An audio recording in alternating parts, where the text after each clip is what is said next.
Decision tree analysis adalah teknik yang bisa digunakan untuk mengevaluasi keputusan dengan mempertimbangkan ketidakpastian yang ada.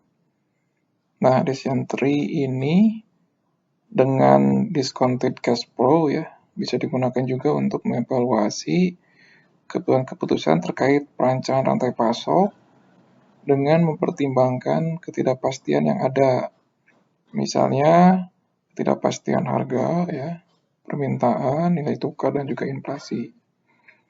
Nah, di sini adalah ringkasan dari metodologi decision tree analysis. Yang pertama, tentukan durasi dari setiap periode yang akan dianalisis. Apakah bulan, 3 bulan, atau tahun ya. Dan juga jumlah periodenya ya. Yang akan dievaluasi ya. Kemudian yang kedua, tentukan faktor seperti demand ya, harga dan juga nilai tukar yang memiliki fluktuasi ya, atau ketidakpastian yang akan dipertimbangkan selama periode analisis. Nah, kemudian yang ketiga, kita tentukan ketidakpastian untuk setiap faktor itu ya. Ya, bentuknya bisa jadi dalam bentuk distribusi untuk memodelkan ketidakpastian ya. Kemudian yang keempat adalah menentukan discount rate ya untuk setiap periode. Yang kelima adalah kita mulai membuat atau menggambar decision tree ya.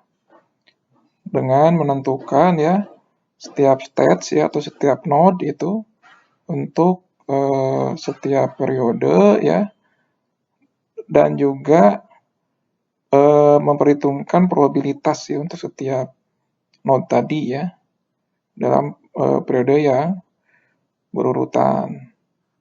Nah, yang kemudian yang keenam mulai dari periode T ya, kemudian mundur ya sampai periode 0 untuk menentukan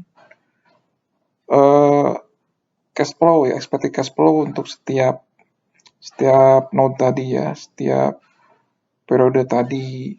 Nah, expected cash flow untuk setiap state ya, untuk setiap node pada periode yang ditentukan dihitung dengan menggunakan discounted cash flow ya. Kalau misalnya mempertimbangkan pula nilai dari periode sebelumnya. Baik, sekarang kita lihat contohnya ya.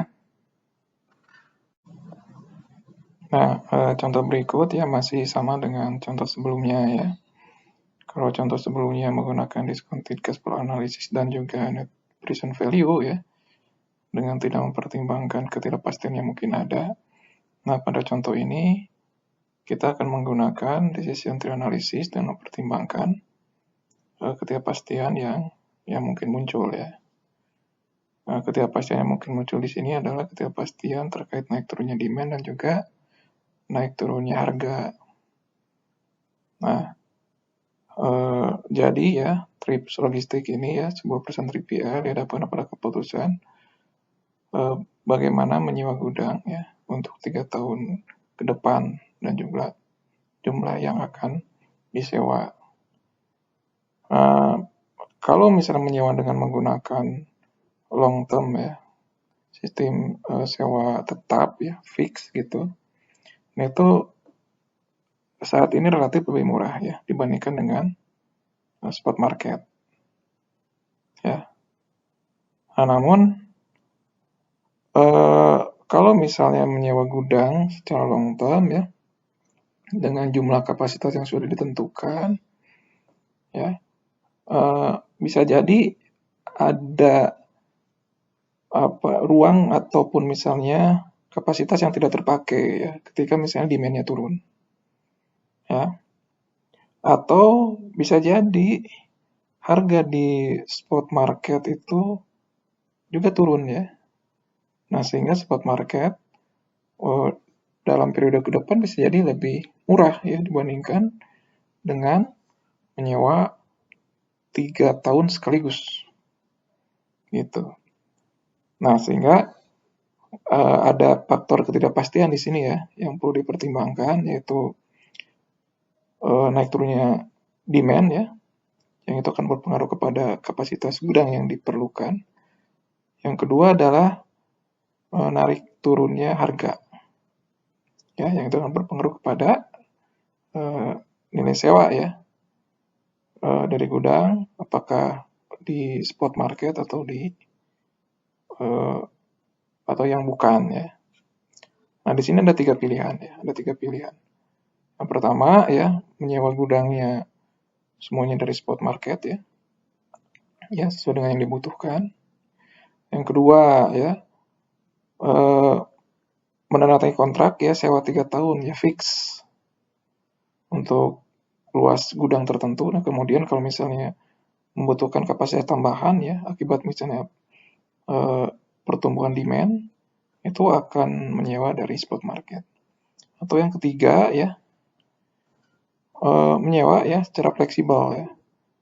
Jadi ada luas sewa ya yang tetap, kemudian ada luas sewa dalam 3 tahun itu yang disesuaikan dengan jumlah demand ya. Nah, kemudian apabila melebihi dari kesepakatan jumlah sewa, akan mengambil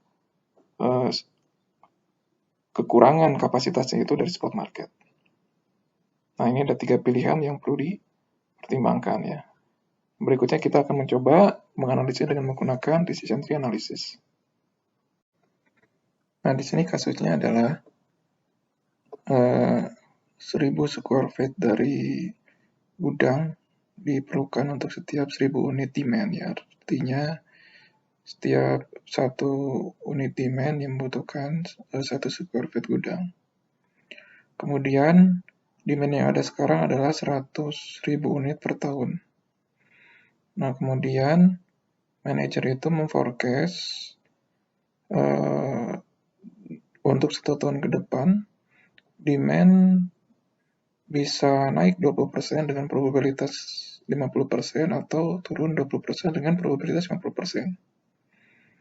Nah, probabilitas dari naik turun ini independen atau tidak saling bergantung antara satu dengan yang lain dan tidak berubah dari 1 tahun kemudian ke tahun berikutnya. Nah, di sini general manager bisa menandatangani kontrak untuk sewa selama 3 tahun sekaligus dengan nilai sewa $1 per square feet per tahun. Kemudian harga di spot market ya $1,2 ya. Kemudian harga spot market ini bisa naik 10% dengan probabilitas 50% dan juga bisa turun 10% dengan probabilitas 50%. Ya, berdasarkan binomial proses. Probabilitas naik turunnya ini ya adalah independen dan tidak berubah dari 1 tahun ke tahun berikutnya. Kemudian general manager juga meyakini bahwa harga dari gudang ya, harga sewa dari gudang dan juga demand untuk produk itu berfluktuasi secara independen. Nah, pendapatan untuk setiap satu produk, setiap sewa ya, satu demand itu adalah 1,22. Kemudian Trip Logistik yang berkomitmen untuk menghandle semua demand yang ada. Kemudian discount rate-nya adalah 10% setiap tahun ya selama 3 tahun. Nah, general manager juga mau menunjukkan bahwa semua biaya terjadi di awal tahun ya. Nah, sehingga jumlah periode ya, atau T diambil 2 ya, yaitu periode 0, periode 1 dan periode 2. Baik. Nah, di sini kita akan menganalisis pilihan dengan menyewa menggunakan spot market ya. Dengan menggunakan decision tree analysis. Yang pertama di sini identifikasikan durasi untuk setiap periode. Yang di sini durasi adalah 1 tahun dengan jumlah periode T-nya adalah 2. di periode 0, periode 1, dan periode 2. Kemudian yang kedua, identifikasikan faktor yang memiliki fluktuasi ya. Di sini kita mengidentifikasikan dua faktor, yaitu demand dan juga price atau harga sewa. Kemudian yang ketiga, identifikasikan ketidakpastian untuk setiap faktor ya. Dalam hal ini distribusi ya, yang mungkin ada ya. Nah di sini kita menggunakan untuk demand ya, kemungkinan naik sebesar 20% ya, 50, probabilitas 50%, dan turun 20% dan probabilitas 50%. Price ya, price ini kemungkinan dia naik ya, sebanyak 10% ya, dengan probabilitas 50%, dan turun sebanyak 10% dengan probabilitas juga 50%.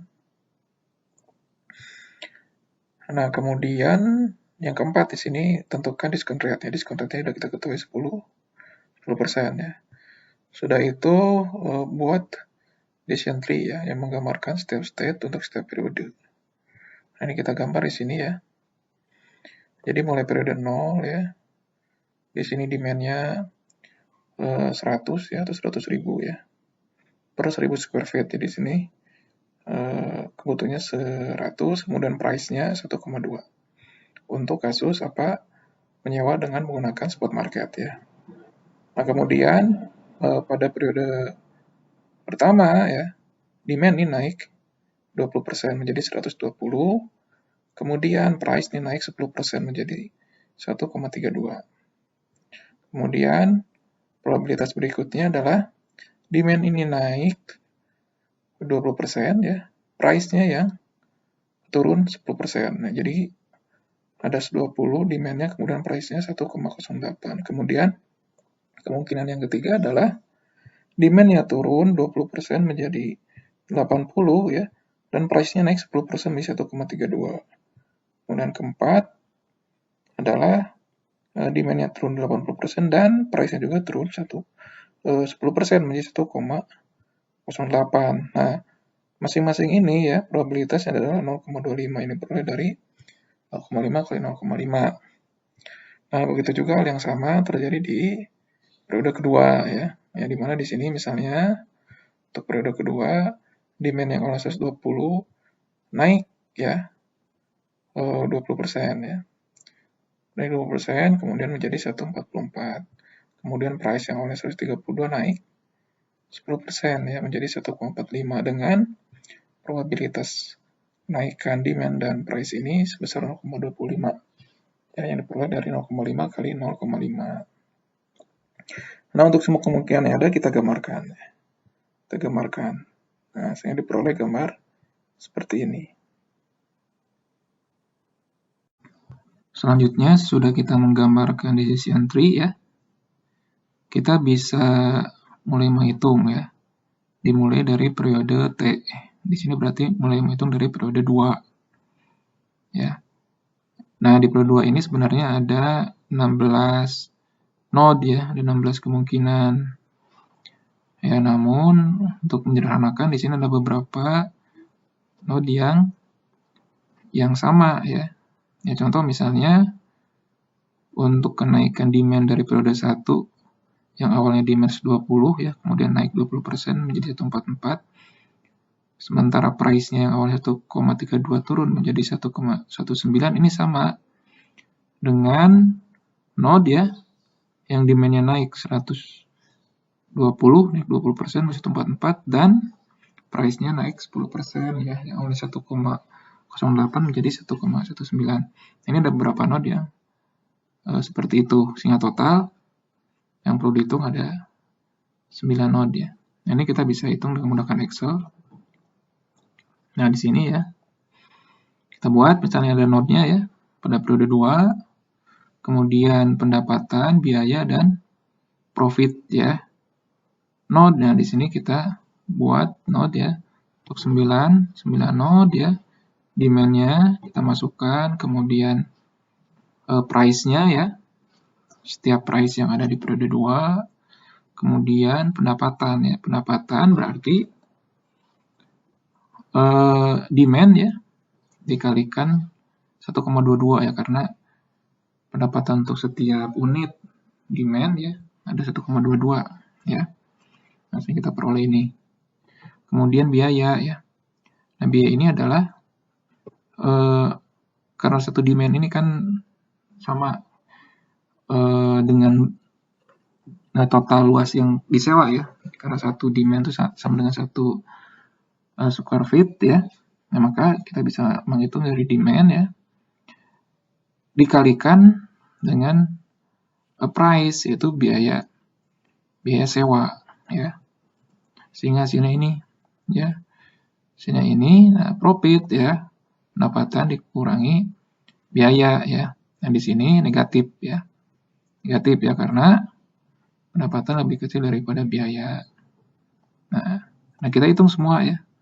Hitung semua untuk 9 node yang lain ya. Untuk 8 node yang lain, yang total ada 9 node yang kita hitung di sini ya. Nah, kita di sini memperoleh profit untuk periode kedua. Nah, selanjutnya kita hitung untuk periode pertama. Ya. Periode pertama. Nah, di sini adalah tabel untuk periode pertama ya. Ya, sama ya di sini node-nya ya. Demand-nya 20, 80, 80. Kita tulis di sini ya. Kemudian price-nya sama ya 1,32 ya. 1,08, 1,32, 1,08 kita tulis semua di sini. Kemudian expected profit. Nah, ini jadi profit yang diperoleh dari atau ditarik dari periode kedua. Nah, ya. Periode kedua kita hitung dulu di sini ya.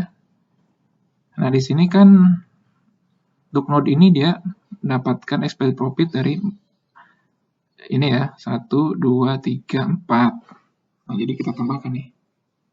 Kita tambahkan. Nah, ini 1, 2, 3, 4. Kemudian dikalikan dengan probabilitasnya. Ya, nah kita peroleh. Sini adalah minus 12.000. Nah, kemudian ya expected profit ini ditarik ke periode 1. Tarik ke periode 1 dengan present value ya, present value di periode 1. Ya. Kemudian ditambahkan dengan apa? Ditambahkan dengan pendapatan dikurangi biaya pada periode 1 untuk node ini. Ya, sehingga kita peroleh di sini.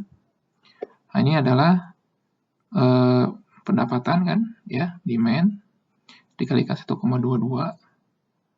Kemudian dikurangi ongkosnya ya, ongkos sewa. Ya. Ongkos sewa demand dikali apa? Price-nya 1,32. Ya, ditambah ya present value ya dari expected ya profit ya yang ditarik dari periode kedua. Maka di sini ya C21 dibagi 1,1 ya. Karena 1 ditambah diskon rate ya. Yang dimana diskon rate di sini ada 10%, maka jadi 1,1. Jadi